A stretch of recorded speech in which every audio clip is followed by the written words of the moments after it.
যদি শয়তানরা সবাই রমজান মাসে শেকলে বাধা থাকে, তাহলে মানুষ কিভাবে এই সময়েও বিভিন্ন পাপ কাজ করে? আসসালামু আলাইকুম রহমতুল্লাহ। সুপ্রিয় দর্শক মণ্ডলী, আজকের ভিডিওটিতে আমরা জানব যে রমজান মাসে শয়তানকে শিকল দিয়ে বেঁধে দেওয়া হয়।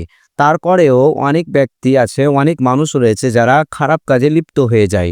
তো চলুন এই বিষয়টি আমরা জেনে আসি ডক্টর জাকির নায়েকের কাছ থেকে। তো সম্পূর্ণ ভিডিওটি দেখতে থাকুন। আমিও একমত যে এটা একটা কমন প্রশ্ন। আমার মনে আছে অনেক বছর আগে যখন স্কুলে পড়তাম, হাদিসটা তখন শুনেছিলাম যে রমজান মাসে শয়তান শেকলে বাঁধা। তখনই আমার মাথায় এই প্রশ্নটা একবারে সঙ্গে সঙ্গে এসেছিল। আর প্রশ্নটা অনেক মুসলিমের মাথাতেই আসবে। অনেক অমুসলিমও ভাববে যে যদি শয়তান শেকলে বাঁধা থাকে, তাহলে কিভাবে মানুষ রমজান মাসে গুনহার কাজ করে। এটা আমাদের নবী সাল্লাল্লাহু আলাইহি সাল্লামের একটা হাদিস। আমি আগেও বলেছি, সহিহ হাদিস আছে মাসনাদ আহমদে, খণ্ড নম্বর 2, পৃষ্ঠা নম্বর 230, হাদিস নম্বর 7148। এছাড়াও এই হাদিসটা আছে সুনান আন-নাসাইতে, অধ্যায় নম্বর 5, হাদিস নম্বর 2106। এখানে আমাদের নবীজি বলেছেন যে তোমরা সবাই শোনো, রহমতের মাস রমজান তোমাদের সামনে এসেছে। আল্লাহ তোমাদের নির্দেশ দিয়েছেন তোমরা এই মাসে রোজা রাখো। আর বেহেশতের দরজা এই মাসে খোলা অবস্থায় থাকবে, দোজখের দরজা বন্ধ থাকবে, শয়তান থাকবে শেকলে বাঁধা।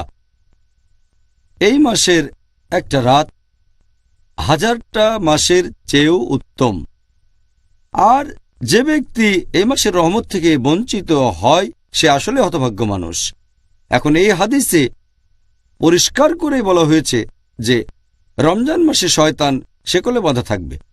প্রশ্নটাও বেশ লজিক্যাল। শয়তান যদি শেকলে বাঁধা, তাহলে মানুষ কেন এমন পাপ কাজ করে থাকে? এখানে একটা কথা বলবো, এটা সবাইকে বুঝতে হবে যে শয়তান যখন শেকলে বাঁধা, তার মানে এই না যে শয়তান শেষ হয়ে গেছে বা মেরে ফেলা হয়েছে। এখনো আছে, তবে শেকলে বাঁধা, মেরে ফেলা হয়নি। তাদের ক্ষমতা এখনো আছে, তবে তীব্রতা অনেক কম। ভালো করে বোঝার জন্য একটা উদাহরণ দিচ্ছি আমি, যে ধরেন একটা সিংহ অথবা বাঘ মুক্ত থাকলে সম্ভাবনা বেশি আপনাকে মেরে ফেলবে, বিপদে পড়তে পারেন।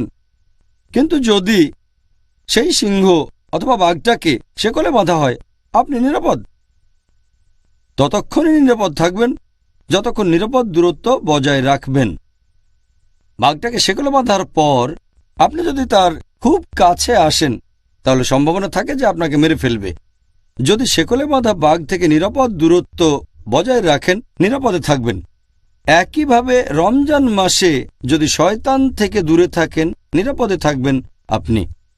পবিত্র কোরআনে দেখবেন আল্লাহ বলেছেন সূরা বাকারা অধ্যায় নম্বর 2, আয়াত নম্বর 168, তোমরা খুতুওয়াত শয়তান সম্পর্কে সাবধান হও, শয়তানের পদাঙ্ক অনুসরণ করো না, নিশ্চয়ই সে তোমাদের জন্য এক প্রকাশ্য শত্রু।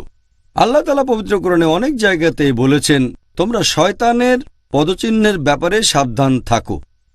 আল্লাহ এই কথা বলেননি যে শয়তান থেকে সাবধান হও, কারণ সাধারণ মুসলিম, গড়পড়তা মুসলিম যাদের মোটামুটি ঈমান আছে, যদি সামনে শয়তানকে দেখে তারা সাবধান হয়ে যাবে।